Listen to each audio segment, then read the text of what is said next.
Sige. Kumanta ka na. Hindi ninyo ako mapapakanta.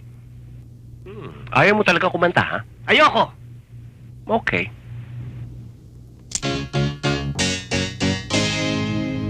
What am I living for? It's not for you. Patay mo.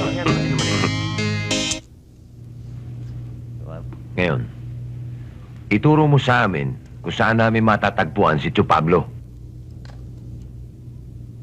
Nag-aaksaya lang kayo ng panahon.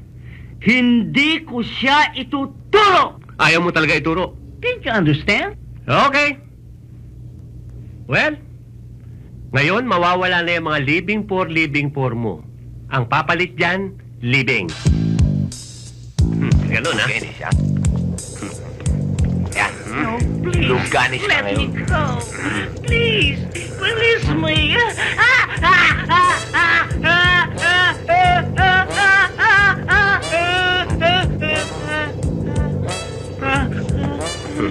Ayop ka?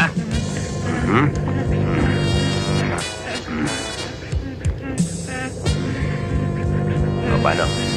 Tawagan mo na lang kami kung pwede ka na i-defrost, ha? Maligas ka dyan.